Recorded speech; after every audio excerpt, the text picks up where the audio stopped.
भाई हरियाणा की राजनीतिक सरगर्मियां जो है काफ़ी तेज़ हैं। कुछ नेता जो है मैदान में लगातार लोगों से जो है रूबरू हो रहे हैं। फिलहाल गोहाना विधानसभा में मौजूद हूँ और मशहूर समाज सेवी बड़े भाई हर्ष शिकारा हमारे साथ मौजूद है। चुनाव लड़ने का ऐलान जो है कर चुके हैं। बातचीत कर लेते हैं। भाई साहब सबसे पहले तो राम राम और आपका बहुत बहुत स्वागत है हमारे चैनल। राम राम मेरे भाई को, आपके जितने भी दर्शक साथी हमारी आवाज़ को सुन पा रहे सभी साथियों को हर्ष शिकारा की तरफ से हाथ जोड़कर राम राम।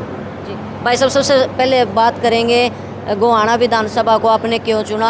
वैसे तो आप बता चुके हो लेकिन एक बार फिर भी जो है दर्शकों को थोड़ा विस्तार से बताइए कि भाई गोहाना से आपका क्या कुछ खास लगाव है। वैसे तो पूरे हरियाणा से ही लगाव है लेकिन गोहाना के बारे में जो है सटीक जानकारी दो। मेरा गांव लडरावण जिला झज्जर तहसील बहादुरगढ़ पिन कोड 124507। मेरी जो जन्मभूमि है वो लडरावण है, लेकिन मेरी जो कर्म भूमि रही है वो सोनीपत और गोहाना रही है। गोहाना के जो 62 गाँव हैं, इन गाँव के अंदर ज़्यादातर आपको बता दूँ 500 तो ऐसे बच्चे हैं, बच्चे तो नहीं हमारे से तो सीनियर भी हैं जूनियर भी, जो पहलवान रह रहे हैं या किसी गेम से जुड़े हुए हैं। मेरे साथ हुए रूममेट रूम पार्टनर देसी भाषा में हांडीवाल रह रहे हैं। हर घर के अंदर जुड़ा हुआ लंबे टाइम से 16 साल मेरे को यहाँ हो चुके हैं रहते हुए।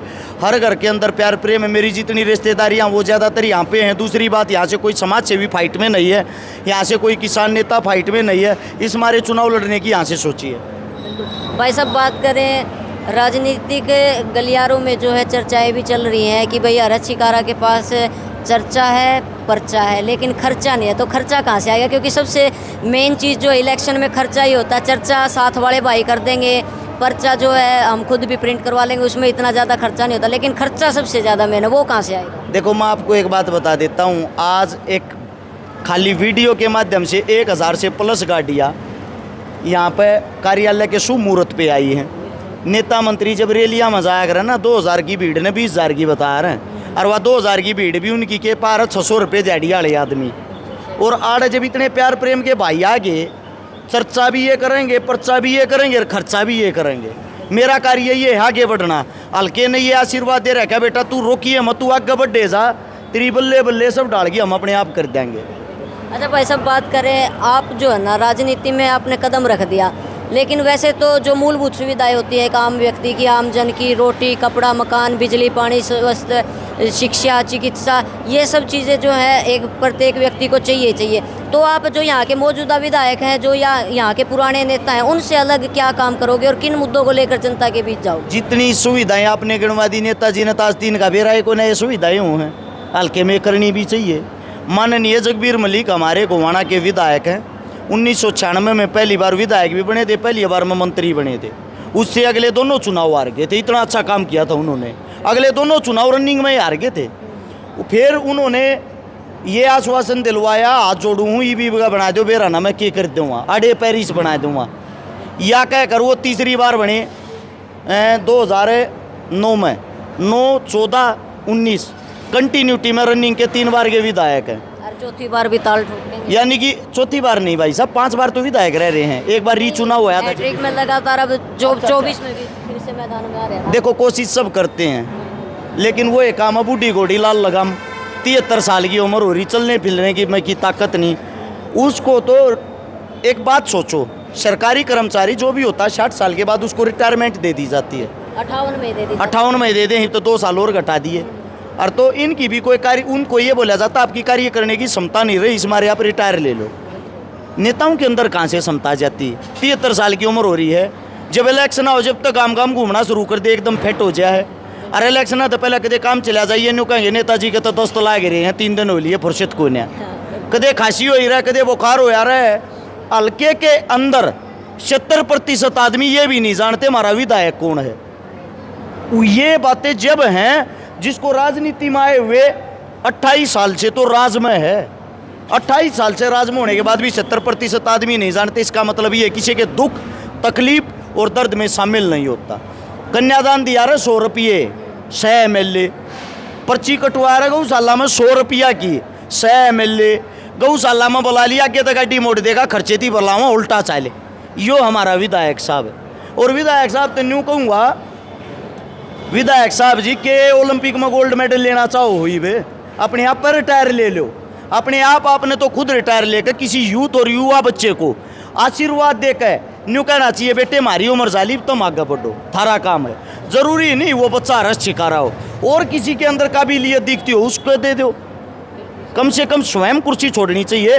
सत्ता के लालच में अंकल जी इतने परेशान हो रहे हैं, उनका कहना ये है अंतिम सांस तक कुर्सी पर रहूँगा, टिकट मिल लगी ना मेरी को टिकट काट सकता ना मन को हरा सकता, शमशाना में जाऊँगा तो कुर्सी पर ही जाऊँगा, ये कहना ताऊ जी का। अच्छा भाई साहब, बात करें जैसे पावर में आने के बाद जो भी नेता होता है, जो भी एमएलए एमपी मंत्री होता है, वो सबसे पहले अपने बढ़ने की सोचता है। लेकिन जब आप पावर में आओगे, जीतोगे, तो आप अपनी कलम से सबसे पहला कार्य क्या करोगे? महिलाओं के लिए, बुजुर्गों के लिए, युवाओं के लिए किससे शुरुआत करोगे आप विकास की, ये बताओ। पहला कार्य होगा बरातासरी 62 गाँव के धन्यवादी दौरे होते हैं, उन दौरों के अंदर हर गाँव की एक लिस्ट बनवाएंगे, एक भूमिका तैयार करवाएंगे, आपके गाँव की क्या क्या समस्याएँ हैं, क्या मांग रहे हैं? हर गाँव की समस्या वो लिखवा कर जब धन्यवादी दौरा हम करेंगे, मेरा मानना ये धन्यवादी दौरा जब करेंगे जब शपथ ले लेंगे, शपथ लेने के बाद विधायक माना जाता, चुनाव जीतने के बाद नहीं। वो शपथ पत्र हमारे को मिल जाएगा जब धन्यवादी दौरा करेंगे। जिस गांव की जो भी समस्या होगी, 62 के 62 गाँव की समस्याएं लिख के हमारे पास आऊँगी। जब तक 62 में गाँव की समस्या होंगी तो पहले 10 गाँव की समस्या निपटा देंगे। यानी कि धन्यवादी दौरे में मैं ये चाहता हूँ उनको ये इनाम दें हमें, आप लोगों ने जो प्यार दिया, जो समर्थन दिया, जो ताकत दी, उसका नतीजा ये है 62 के 62 गाँव की समस्या 1 महीने के अंदर हल होनी चाहिए। अच्छा भाई साहब, राजनीतिक गलियारों में एक चीज़ और चल रही है कि भाई रश्मिकारा को सपोर्ट करने के लिए, उनका साथ देने के लिए कहीं ना कहीं राजस्थान से हनुमान बेनीवाल भी जो हैं रश्मिकारा के लिए रैलियां करेंगे, जनसभाएं करेंगे। तो हनुमान बेनीवाल जी का साथ आपको कितना मिलेगा? क्योंकि आपकी काफ़ी तस्वीरें जो उनके साथ देखी गई, उनकी मुलाकात जो आपसे समय समय पर होती रहती है, उनका कितना साथ होगा आपके साथ? हनुमान बेनीवाल जी, भीम आर्मी अध्यक्ष चंद्रशेखर रावण जी, दोनों मेरे बड़े भाई हैं, मेरे लिए माननीय हैं। एक कॉल करूँगा तो एक कॉल पे समर्थन में आऊँगे। उनका साथ 100% था, 100% है, 100% रहेगा। लेकिन ज़रूरत पड़ेंगे तभी भाई साहब को परेशान करेंगे। दोनों लोकसभा के अध्यक्ष बने हुए हैं, वैसे ज़रूरत ना पड़ी तो परेशान नहीं करेंगे। तो भाई साहब, अंत में हरियाणा प्रदेश की जनता से क्या अपील करना चाहोगे, क्या संदेश लोगों को देना चाहोगे? क्योंकि आज के समय में जनता के पास जो सबसे बड़ी ताकत है वो है वोट की ताकत, और वोट की चोट से जो है करारा जवाब जो है, जो यहाँ के मौजूदा विधायक है, जैसा आप बता रहे हो उन्होंने कार्य नहीं किया, तो उनको मुंह तोड़ जवाब दिया जा सकता है। तो क्या अपील करना चाहोगे आप आपकी गोहाना की जनता से और पूरे हरियाणा प्रदेश की जनता से? हरियाणा की जनता से मेरी एक ही विनती है, बाबा साहब भीमराव अम्बेडकर ने आपको वोट की चोट की ताकत दी है, इसका सही इस्तेमाल करें, हर बार इन्हीं चीज़ों में ना फंसें। अब की बार कांग्रेस आ रही है, कांग्रेस को वोट डाल दो, बीजेपी आ रही है, बीजेपी को वोट डाल दो, और कोई आ रहा है उसको वोट डाल दो। नेता का चेहरा देखें, नेता काम करने लायक है या नहीं, नेता के गुण देखें, आपके बीच खड़े रहने लायक है या नहीं, नेता का चाल चलन देखें, आपके लिए लड़ने लायक है या नहीं। वो किसी भी पार्टी का हो, पक्ष का हो, विपक्ष का हो, नेता उसको चुने जो आपके हल्के की आवाज़ उठा सके, आपके हल्के की आवाज़ बन सके। गोहाना वासियों को इतना कहूँगा, एक आदमी को आप 28 साल से झेल रहे हो, मैं आपका बेटा, आपका बच्चा जो 28 साल से अंकल जिया ने काम नहीं कराया, वो 28 दिन में करने की हिम्मत रखता हूँ। एक बारी वोट के साथ साथ सपोर्ट करना, अपना प्यार प्रेम और आशीर्वाद बनाए रखना, ये घोषणाएं करते हैं। हमने चुनाव लड़ने से पहले ही काम करके आप लोगों को डेमो दिखाए हैं, इन कामों को 100 गुना ज़्यादा करने की हिम्मत रखते हैं। बस विश्वास बनाए रखना और अपने बेटे का साथ देना। बहुत बहुत धन्यवाद। धन्यवाद आपका भाई साहब। तो भाई, आप सबको रश्मिकारा जी के विचार कैसे लगे, एक सब कमेंट के द्वारा जो है हमें ज़रूर बताना। जल्दी मुलाकात होगी किसी एक और नई वीडियो के साथ, तब तक के लिए जय हिंद, जय भारत, राम राम, जय जवान, जय किसान।